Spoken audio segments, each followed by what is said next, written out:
السلام علیکم ورحمۃ اللہ. کیسے ہیں جی معزز سامعین؟ امید ہے آپ سب لوگ خیر و عافیت سے ہوں گے. ایک چھوٹا سا ٹاپک جو ویسے تو جنرل اصول ہے، لیکن میں انشاءاللہ پوری کوشش کروں گا اس کو ریلیٹ کرنے سے بکری فارمنگ سے. تو یاد رکھیں کہ میں کہیں جگہ کسی جگہ پہ لکھا ہوا میں نے پڑھا تھا کہ ساری کی ساری اچھی باتیں جو ہے نا وہ دنیا میں کی جا چکی ہیں، لیکن صرف اور صرف ابھی ان پہ عمل کرنا باقی ہے. تو عموماً ہوتا یہی ہے کہ لوگ تھیوری کی حد تک تو ہر چیز کو پسند کر رہے ہوتے ہیں، لیکن پریکٹیکل نہیں ہوتا. تو سب سے پہلے آپ یہ ذہن میں رکھیں کہ جو 24 گھنٹے ہیں نا، 24 گھنٹے سب سے پہلے آپ کی اپنی جو صحت ہے نا اس کا جو ہے نا آپ نے پورا خیال رکھنا ہے. اب اگر آپ بستر مرگ سے لے کے چھوٹی سے بیماری تک بھی آپ کسی چیز میں مبتلا ہیں نا، آپ جسمانی طور پہ انفٹ ہیں، تو ہزاروں کیا، لاکھوں کیا، کروڑوں کیا، سب جتنے بھی فائدے آپ کو ہو رہے ہوں گے نا، آپ کے لیے وہ کبھی بھی ویلڈ نہیں ہوں گے. تو اس میں آپ نے خیال یہی رکھنا ہے کہ سب سے اچھی آپ کی انویسٹمنٹ وہی ہے، آپ کی سرمایہ کاری وہی ہے کہ 24 گھنٹے میں آپ پورے 8 گھنٹے اپنی نیند پوری کریں. یہ پہلا اصول آپ ذہن میں رکھیں. اس کے بعد بکری فارمنگ کی طرف آتے ہیں. اگر آپ بکری فارمنگ سے ریلیٹڈ ہے نا تو آپ یہ سمجھ لیں کہ منڈیوں میں مختلف فارمز پہ جہاں پہ بھی آپ جائیں گے نا، فارمز ابھی تک پاکستان میں اسٹیبل نہیں ہو سکے. آپ یہ یاد رکھیں کہ 99% آپ کا جو واسطہ ہے، آپ کا جو رابطہ رہے گا وہ ان پڑھ لوگوں سے رہے گا. تو لہذا آپ کوشش یہ کریں کہ آپ جب کوئی جانور خریدنا ہے یا کسی سے آپ نے ملاقات کرنی ہے، وہ بیسیکلی ان پڑھ لوگ، میں ان پڑھ اس لیے کہہ رہا ہوں، میں جاہل بھی کہہ سکتا ہوں، لیکن جاہل وہ نہیں ہوتے، کیونکہ اپنا فائدہ، ان کی تمام اخلاقیات، ان کا انس، ان کی وفاداری، ان کی محبتیں اسی وقت تک ہوتی ہیں جب تک ان کو یہ پتا ہوتا ہے کہ اس شخص سے ہمارا روزگار ریلیٹ کرتا ہے، اس شخص سے ہمارا جو ہے روزگار وابستہ ہے، اس شخص سے ہمیں آمدنی حاصل ہونی ہے. تب تک ہی ان کے سارے جو اخلاق ہوتے ہیں وہ کام کر رہے ہوتے ہیں. تو آپ نے اس کا پورا خیال رکھنا ہے کہ جب بھی ان لوگوں سے ملنا ہے تو آپ نے ان کے لیول پہ اتر کے جانا ہے. آپ کی ساری گفتگو ان کے لیول کی ہونی چاہیے، تو تبھی آپ انشاءاللہ کامیاب ہوں گے اور تبھی ان کے ساتھ آپ ڈیل کر سکتے ہیں. ادروائز آپ جو ہے اپنی جیب ہی کٹوائیں گے. دوسری بات یہ ہے کہ عموماً پوچھا جاتا ہے کہ پہلی آمدنی کب ہوتی ہے؟ جب بکری فارمنگ یا بکرا فارمنگ بندہ کرتا ہے تو اس میں پہلی آمدنی کیا ہوتی ہے؟ یاد رکھیں یہ فارمنگ جو ہے یہ نوکری کی طرح نہیں ہے.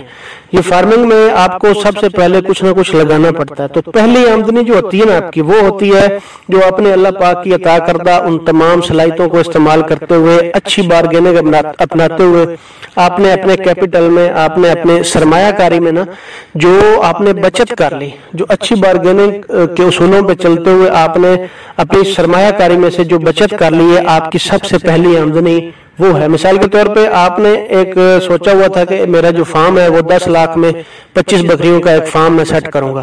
تو وہی فارم اگر آپ نے 7 لاکھ میں یا 8 لاکھ میں سیٹ کر لیا تو وہ 2 لاکھ یا 3 لاکھ جو ہے بچت آپ نے کی ہے، وہ آپ کی سب سے پہلی آمدنی ہے. اس کے بعد اگلی بات جو آپ نے ذہن میں رکھنی ہے، آپ نے نہ تو کسی کا شوق کیش کرنا ہے اور نہ ہی اپنا شوق کیش ہونے دینا ہے. یاد رکھیں آپ کو شوق اسی جانور کا ہونا چاہیے جو جانور آپ کے پاس ہے. جو جانور کسی دوسرے شخص کے پاس ہے اور آپ اس کا شوق کرنا شروع کر دیں گے تو آپ وہاں سے جیب کٹوا کے آئیں گے. یہ آپ یاد رکھیں. آپ نے سنا ہوگا بالعموم ہر ویڈیو میں جب سوال کرنے والا یہ سوال کرتا ہے کہ یہ جانور آپ بیچ دیں گے، تو ہڈ والے کا پہلی بات یہی ہوتی ہے کہ ایسے نہیں بیچنا، اگر کوئی شوق کرنے آئے، کوئی شوق والا آئے تو یہ جانور ہم سیل کریں گے. تو اس میں آپ یہ سمجھ جانا چاہیے آپ کو کہ شوق کا مطلب کیا ہے. شوق کا مطلب یہی ہے کہ وہ بندہ اس کا 3-4 گنا مجھے زیادہ دے گا تو پھر میں یہ جانور بیچ سکتا ہوں، ادروائز میں اس کو نہیں بیچنا چاہتا. تو شوق اسی جانور کا کریں جو آپ کے اپنے پاس ہے. دوسرے بندے کا شوق کرنے کا ایک تو فائدہ نہیں، بالکل نقصان ہوگا، کبھی فائدہ نہیں ہوگا. تو آپ نے یہ بات بھی ذہن میں رکھنی ہے کہ شوق اپنے جانوروں کا کرے. وہ بے شک 3rd کلاس ہیں، وہ C گریڈ ہے. میں آپ کے سامنے C گریڈ جانوروں کی ویڈیوز لگاتا رہتا ہوں جو میرے پاس ہیں. A گریڈ بھی ہیں، B گریڈ بھی ہیں، لیکن جہاں سے میں نے شروع کیا ہے میں آپ کو سب سے پہلے بتاؤں، آپ کو میں نے اپنے جو گھر والے جانور ہیں ان میں دکھائے بھی اپنے اچھے جانور، لیکن ان کی 1-2 ویڈیوز ہیں. باقی ساری میں C گریڈ جانور جو ہیں ان کے، کیونکہ میں ابھی کام ان پہ کر رہا ہوں، ابھی کراسنگ ان کی ہو رہی ہے، تو میں ساری کی ساری ویڈیوز ان کی لگاتا ہوں، کیونکہ جو میرے پاس ہے وہی میری ترجیحات میں شامل ہوں. آپ کو بھی یہی اپنانا چاہیے کہ جو آپ کے پاس جانور ہے اسی کا شوق کریں. یہ بڑا پیار دینے والا جانور ہے، یہ انشاءاللہ کسی بندے کو ناکام نہیں ہونے دے گا. یہ کاروبار بہت اچھا کاروبار ہے. اگلی بات ہے جناب، اور آخری بات جو ہے وہ خود اعتمادی ہے. آپ یاد رکھیں ابھی دیکھ رہے ہوتے ہیں آپ لوگ بھی کمنٹس میں کہ لوگ واٹس ایپ نمبر بہت مانگ رہے ہوتے ہیں.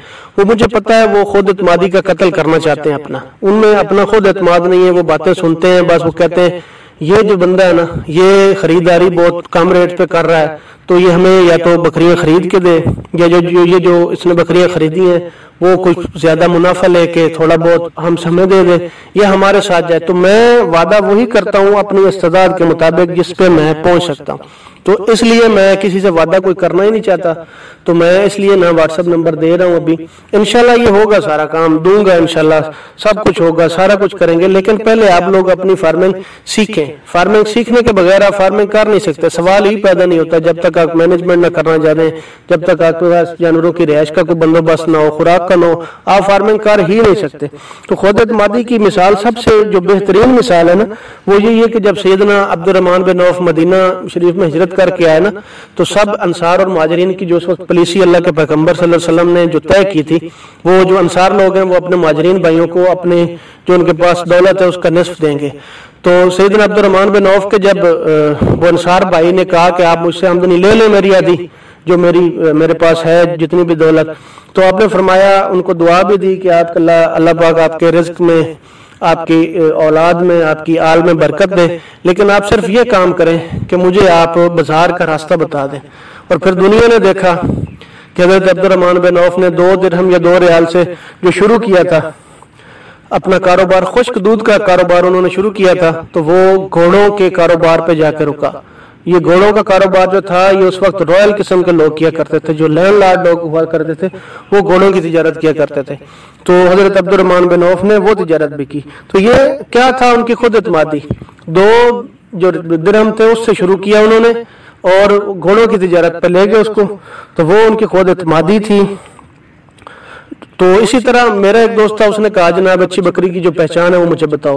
تو وہ منڈی میں کھڑا تھا, اس نے مجھے فون کیا, تو میں نے اس کو بتایا یار بکری آپ صرف وہ لیں جس کے نیچے پیٹ کے نیچے جو ایک لمبی ناڑ ہوتی ہے نا اس میں جس بکری کا گول دائرہ بنا ہو پیٹ میں کسی بھی جگہ پہ, تو آپ وہ بکری خرید لیں. خیر اس کو میں نے بڑی تفصیل سے بتایا. میں آپ لوگوں کو بھی انشاءاللہ جو اچھے جانوروں کی پہچان کے حوالے سے 4-5 چیزیں آپ کو بتاؤں گا نا, اس میں اس پہ ڈیٹیل ایک ویڈیو بھی لگاؤں گا انشاءاللہ, وہ بناؤں گا.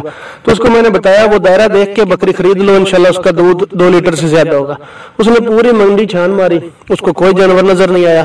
تو اس نے مجھے فون کیا یار مجھے تو کوئی دائرہ نظر نہیں آیا. میں نے کہا ابھی واپس آ جاؤ. وہ جب میرے پاس آیا میں نے کہا یہاں سے جو بکری تو نے پکڑنی ہے فارم پہ اس کو میں نے کھڑا کیا, وہ پکڑو. 40-45 بکریوں میں اس نے 3-4 بکریاں پکڑی اپنی مرضی کی.